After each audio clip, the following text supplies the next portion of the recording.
personally, I'm very passionate. I mean, everyone who works at Parable is very passionate about what we do. And I always try to make it very clear I'm non-disabled myself, and I don't claim to be speaking for people who have disabilities. Much more, I'm passionate about creating opportunities so that people can be raised up to be able to have opportunities to speak for themselves, to be noticed, to be seen as achieving, to be leading organisations.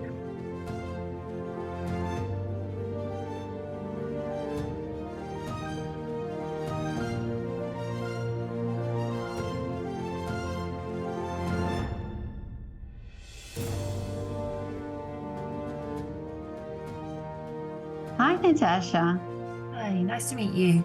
It's lovely to meet you. I saw on LinkedIn about your dance company or Parable Dance, and I just, when I started reading about it, I found it so fascinating, and I didn't even know something like that existed. So I would love to know more about this company, Parable Dance.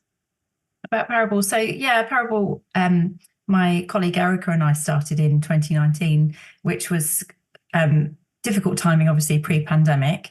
Oh, yeah. And had we known, we would have done nothing differently, actually, having reflecting on it. Yeah, Parable Dance, we felt we basically started the company, Erica and I, knowing that Erica would have a branch of the company in New York and I would have the branch of the company in the UK. We were both very passionate about inclusive dance and teaching people with disabilities, but also developing training opportunities for people to work in the same area as us. So we both knew that we kind of had those as aims, but with this kind of international focus from the very beginning. Obviously, the pandemic happened. Erica ended up in the UK longer than she anticipated. And so we spent much more time than we originally thought working together to really establish the UK version of Parable. But just want to ask you, so did you work together before, or did you train together before? Yeah, we talked together at another company up in London. Okay. So that's how we met, and had very very similar kind of methodologies, approaches. It's one of those things when you go into partnership with somebody, it could go one of two ways. And I think with Erica and I, we both used to say from the very beginning, we kind of knew what the other one would answer in any situation, and so that really worked. And our skill sets complemented each other, so that worked really well. But could you see that there was a need for a company like that, or for a training program like that? Yeah, that's kind of twofold as well. So for me, for the UK company, there were two sides to it. One was the participatory work, and I live in Brighton, and there wasn't anything going on in Brighton for the learning disabled community. And so specifically, I wanted to kind of fill that gap and look at provision across the southeast in schools and day centres and things.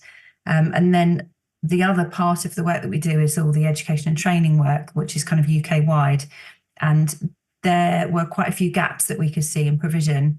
And I think we've pitched ourselves slightly differently to other inclusive dance companies as almost kind of like a connecting organisation. So one of the very first projects we did was this film during the pandemic that had 42 different inclusive dance artists and companies from around the country who featured in the film giving advice about inclusive practice. And what became really clear was that there are dance agencies that connect dance organisations more widely, but in terms of inclusive dance, there weren't necessarily organisations connecting the dots and getting those conversations happening. So that felt really key to us to become somebody who could kind of make those connections. And that's why we have created the networks that we've created, so that we can kind of keep that community talking. But how did you, or what inspired it? I mean, where did the awareness came that that you needed to have something like this? Well, years and years of working in. So I'm coming up for 25 years working in inclusive dance, and so have worked for a number of different organisations and know the need through those organisations within communities, but also within the dance sector, have seen lots of change take place, especially in the dance sector over that time. So it becomes clear kind of as you go along. So, for example, we run a mentoring program, which is a national online program where we mentor dance teachers to work inclusively. Lots of those teachers have disabilities themselves, and that came about because Erica and I would constantly have people say to us, "Oh, I've just finished my degree in dance," or I've been doing classes with another dance company, but I want to do the next steps. Can I shadow you?" So we'd have people kind of doing work experience with us, jumping in the car with us to the next job and asking questions about tax returns and insurance and, the things that they needed to know. And we realized that there was this gap in supporting those dance artists, especially dance artists with disabilities themselves that might not have had that support through a kind of university setting, for example. But do you think, as people without disability, that we sort of assume people with a disability wouldn't necessarily want to use their body in that way? Sorry, this might seem like a very weird question, but you just assume, okay, so if you have a disability and you have to overcome it, just the basic everyday things that to want to dance, it just puts more pressure on you. Yeah, I think there's an assumption that people can't. So kind of, we're met with lots of questioning about, well, how does that work? Or how does somebody with a missing limb or in a wheelchair or with a learning disability, how do they dance? How do they access a class? So I think that there's that preconception that we're challenging. But I think it's intrinsic. It's human nature to want to move, to want to express ourselves, and it's a basic human right at the end of the day. Yeah. So, what disabilities do the students have that you work with? Primarily I work with people who have a learning disability or neurodiversity. Yeah.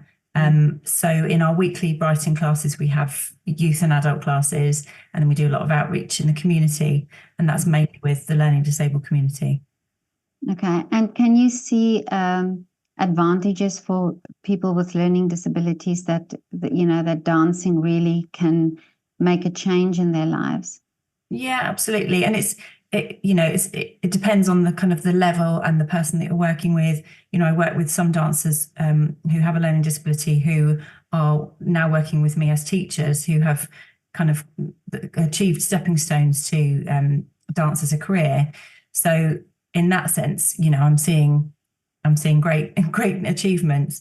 At a kind of more basic level, when we're talking about dance in the community and somebody who comes to a class once a week as part of their routine, there can be great changes that you see in communication skills developing, cooperation, so a sense of working together as a team, but also just in terms of ownership. So the way that we run the classes is lots of kind of participant choice and participant led, so that people are really responsible for the shape of the class, whether that's the rules of what we're doing or the theme of the dance or what the next move is.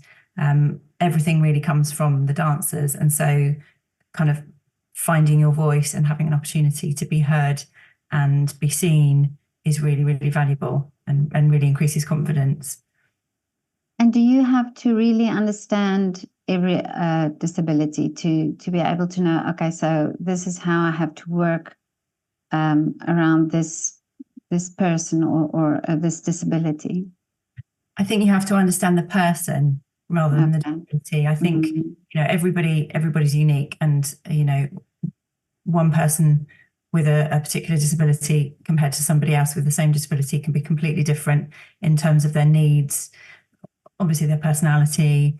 And I think, it's about being person-centered. So making sure that you take time to get to know the individuals that you're working with, to make sure that you support their needs, but also push them to achieve their potential. I've met so many amazing people over the years, I really love being creative together, exploring how different bodies move and how different people learn.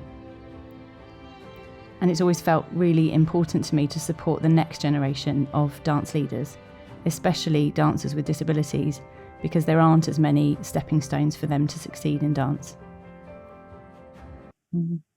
And do you, in the classes, are there only disabled students or able students as well?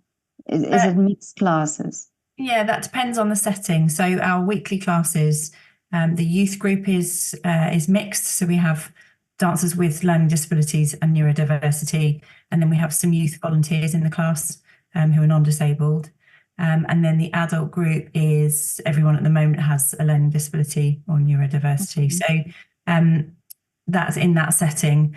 But there's other situations and classes that we deliver where a project might be people with and without physical disabilities working together. Some situations, for example, we're doing a project with the National Youth Ballet at the moment, which is called All In. It's a really exciting look at making sure that ballet can be accessible and inclusive for everyone. So as well as participatory workshops where the dancers are working together, we're also looking at, well, what are we learning here and how can we kind of pin down that learning and pass it on to other teachers and future generations. But within those participatory sessions, we've got dancers with and without physical disabilities and learning disabilities. And ballet seemed to always be this sort of a way of dancing where you need like a perfect body and the technique and everything. And it's wonderful that you say that you work together with dancers that on that level. The youth ballet is already there on quite a high standard, but that they can that they can collaborate and work together so that it doesn't have to be that perception of being all that perfect. Yeah, I think that's the thing, isn't it? There's the perception of the ballet body and there being a right and wrong way of doing things. And I think there is also the essence of the kind of dynamic quality of movement. And ballet is very expressive. If you think about the language of ballet, to strike, that there's descriptive words that are really rich in ballet language, which can really be translated onto anybody. And it's also about storytelling. So, and that's a very flexible, versatile way of working. So there's lots of really wonderful aspects to ballet that really lend themselves to being inclusive. So we're really trying to share that knowledge. We made a version of Romeo and Juliet last summer. Spent 4 days together in the studio, and then part of that, the Romeo and Juliet duet, was then performed at Sadler's Wells, which was really exciting. So, yeah, it's a really great project. I recently spoke to a dancer in Tanzania, and he also, he goes out with his dancers, and they go also to, disabled community or groups, and then also teach dancing there. And I found that so wonderful, that they gave them that opportunity. And of course, it's great that also with how you do it, that it's such an organized company that you do it with. Yeah, I think that's the thing, is there is a real lack of opportunity, and that's kind of you've hit the nail on the head. I think there's a lot of provision for across dance in what we call mainstream education. So there's, examination grades for ballet, tap, modern. There's GCSE and A-level dance. There are dance degrees. There's lots of opportunity, and unfortunately, that same level of opportunity doesn't exist if somebody has a disability.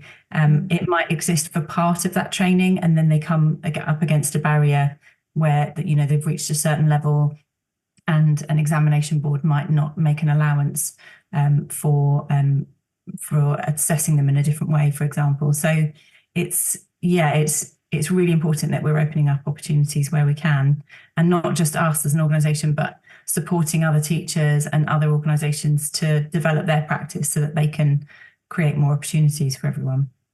Yeah, you're right, because there's that structure, isn't it, in ballet and tap and jazz, and when they do the exams, it has to be a certain way, and you are now saying, okay, but can we do it a little bit differently for some people?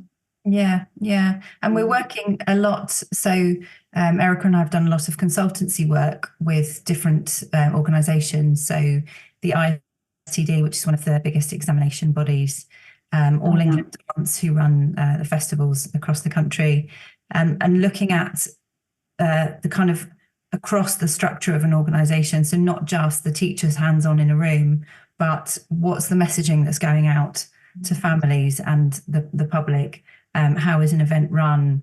What policies are in place? So there's so much extra thinking to be done around making sure that somebody has an inclusive experience. And there's a lot of work to be done.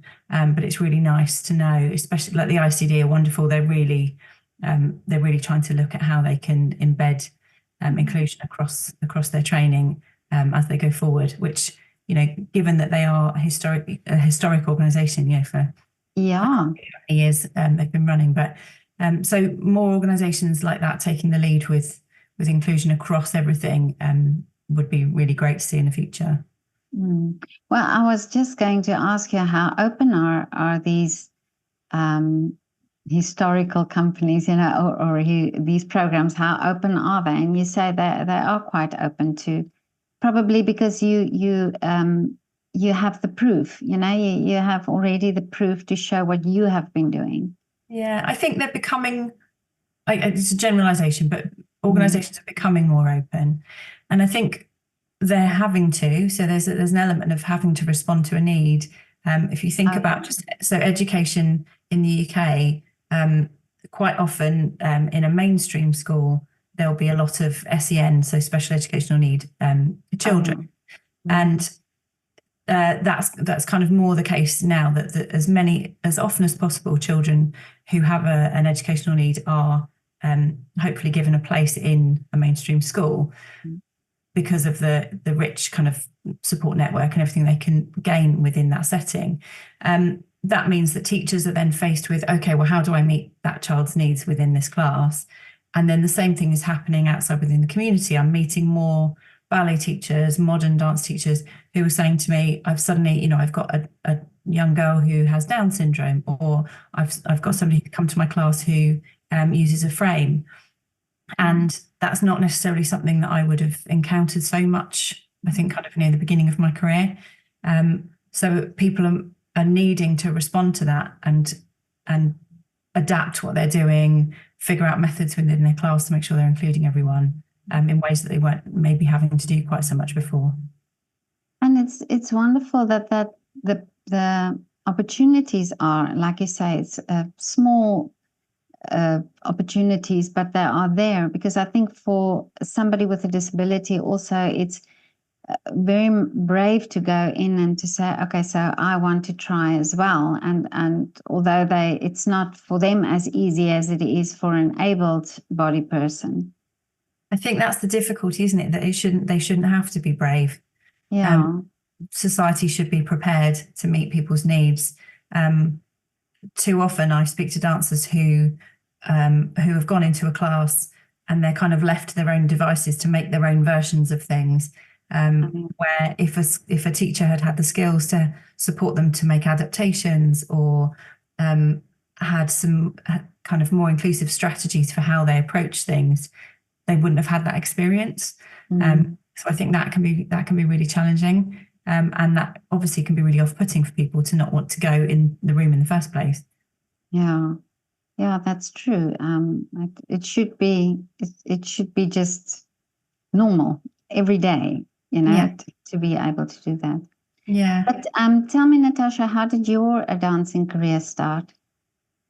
I've danced since I was tiny. So I had a booming voice and told my parents I wanted to dance when I was 3. And danced all the way through, did kind of examination route. Had a lovely teacher, Sophie, who saw me through all of those exams.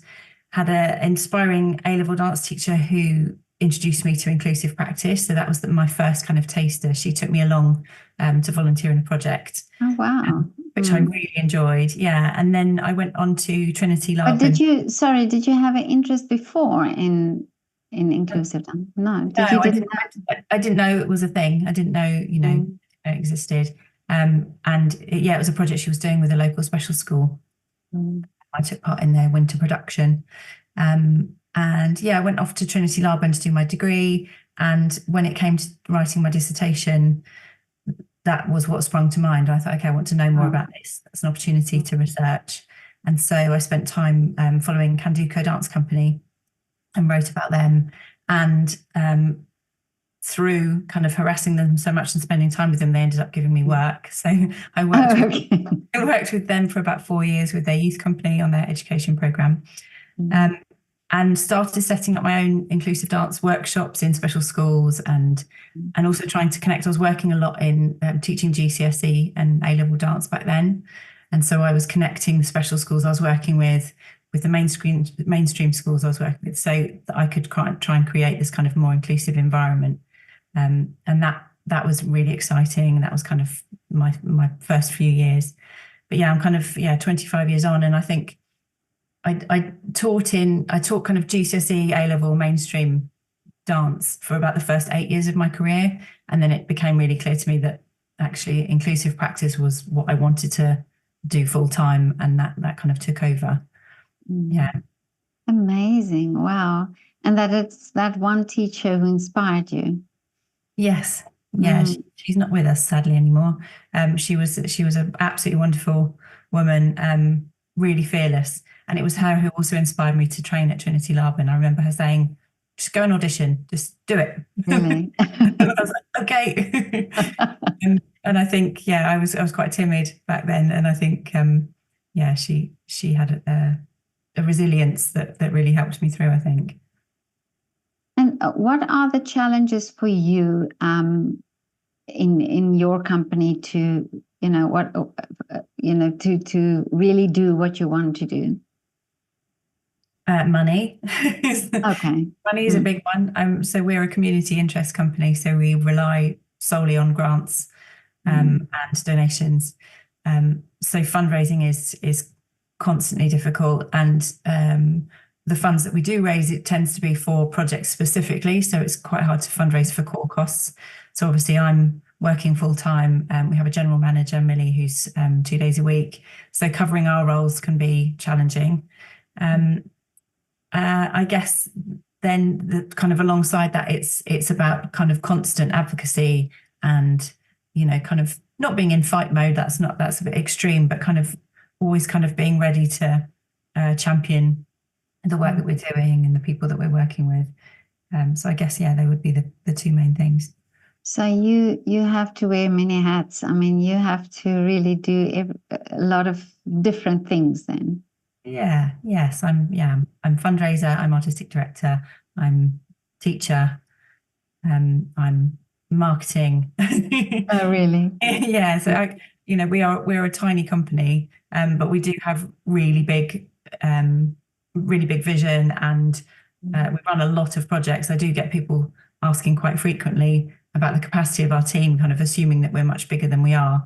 But I think it's just because we're so fiercely passionate that we get a lot done.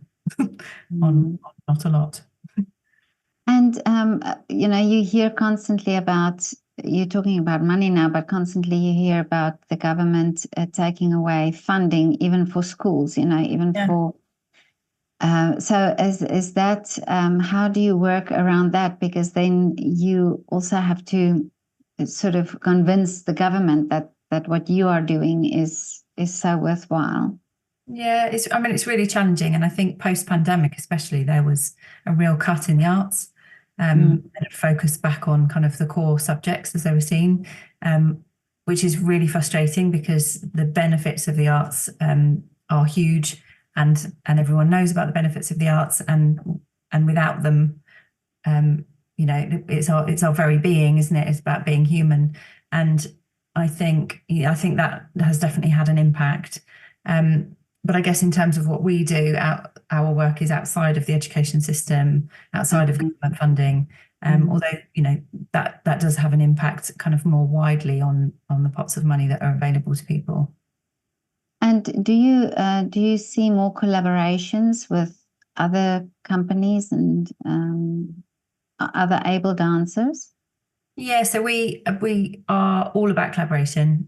It's one of the things when Erica and I first set the company up that we were really keen to work with other companies, other dancers, kind of throw open our doors and say, you know, who wants to work with us? And I think the film that we made was kind of testament to that. The networks that we run, we're very much about kind of sharing practice. So, for example, after our film, we went around to different universities around the country.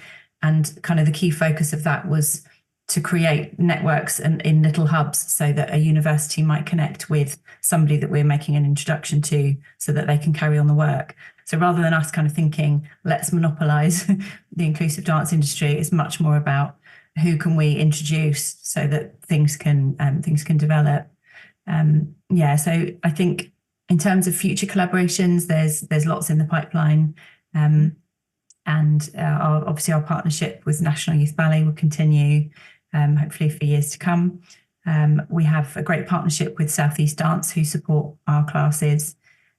So there's lots of ongoing work there. And then Brighton and Hove Council have now become a partner, and we have a couple of exciting projects with them underway as well. So yeah, lots of partnerships, very important.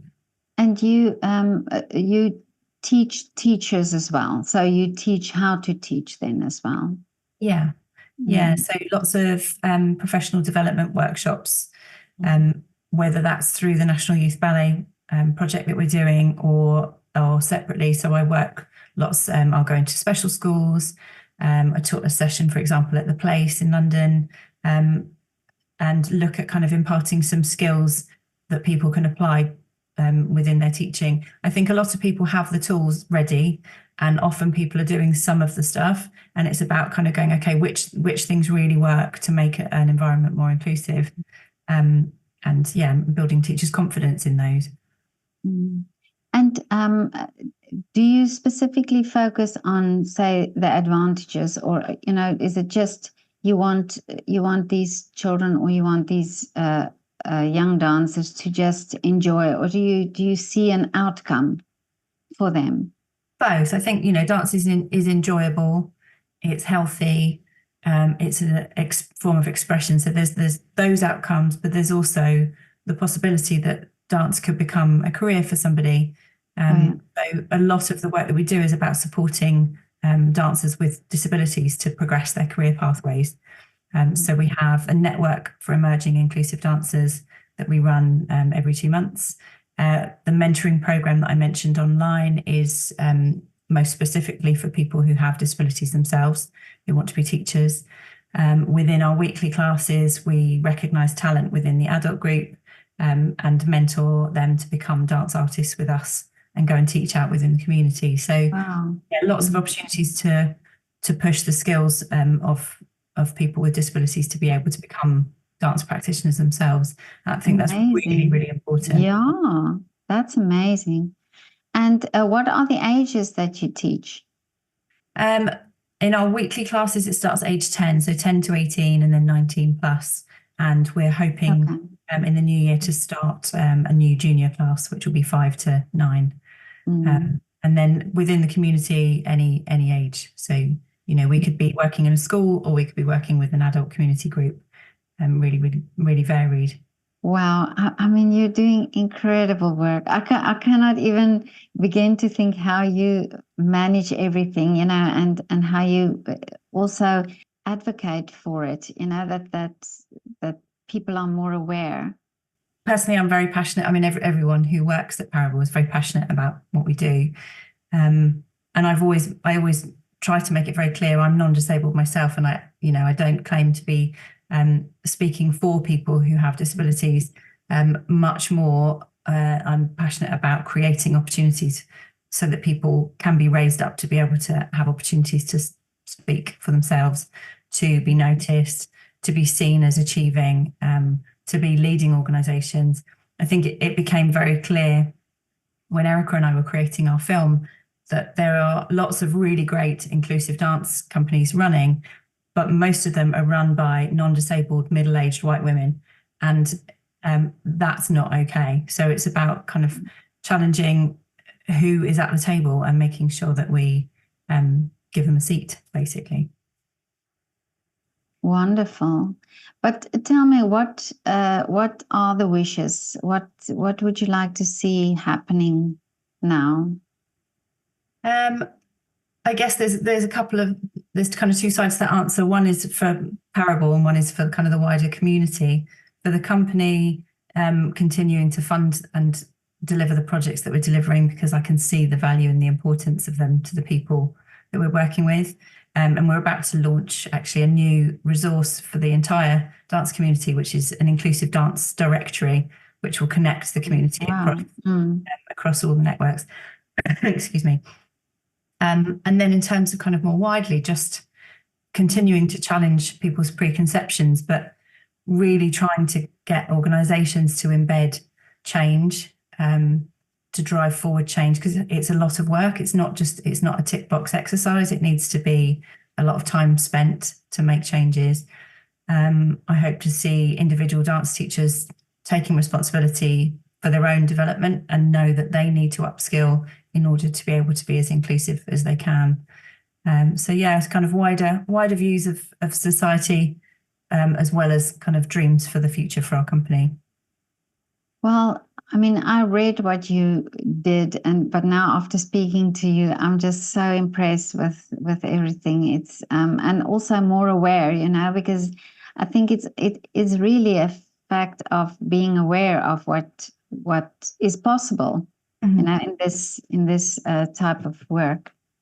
Yeah, I think that's the thing, isn't it? We need to try and reach more people. So thank you, Petra, for having me to talk about our work on your podcast. It's really a great pleasure. I really admire you for this work, and you've opened my eyes as well. So, and I think it's just, I always think of that one girl or boy somewhere in the countryside who needs to do this, who maybe would otherwise not have had the opportunity, but there's a door opening. Exactly. Yeah, it's about opening doors, creating pathways for people that aren't existing, and enjoying people's success. And as our film is titled, inclusive practice is good practice. But thank you very much. Congratulations, really, for this wonderful project, and I really wish that your wishes all come true. Thank you. Thank you, Petra. It was lovely to chat to you. When I was about 3 years old, I said to my parents that I wanted to go to dance classes, and pretty soon I was wanting to dance literally all the time. And it became clear quite early on that I wanted dance to be my career. My parents were always by my side, being supportive, but without being pushy. Their support has been instrumental. I had a really inspiring A-level dance teacher who took me along to a project with young people with disabilities, and that opened my eyes to a really different way of working. Then in my third year of uni, I wrote my dissertation on inclusive dance, and by the time I graduated, I absolutely knew that's what I wanted to specialise in. My initial work in this area was with people with and without physical disabilities, and then I spent time specialising in dance specifically for people with learning disabilities and neurodiversity. I've met so many amazing people over the years. I really love being creative together, exploring how different bodies move and how different people learn. And it's always felt really important to me to support the next generation of dance leaders, especially dancers with disabilities, because there aren't as many stepping stones for them to succeed in dance. I'm non-disabled myself. I absolutely don't claim to be the voice of the people that I work with, but aim to be a voice alongside and in support of. Parable Dance came about for a number of reasons. I really wanted to provide local inclusive dance in the Southeast, and Erica, who co-founded the company with me, wanted to do the same in New York, so we had an international structure from the start. Creating training and advocacy opportunities were really key from the beginning, and also connecting with other organisations felt important to collaborate and to get people talking. It's allowed us to really fill some of the gaps that we see in the industry. I'm coming up for 25 years in this career. There's definitely a change happening in terms of connection across the inclusive dance community, and importantly, a shift in awareness of responsibility for lots of the more established and traditional dance organisations. A lot of the work I do now is with these big companies, advising and supporting them to make change. I am fiercely passionate about this work. If I can touch the lives of a few, then great. If I can support change for many, then that is the ultimate goal.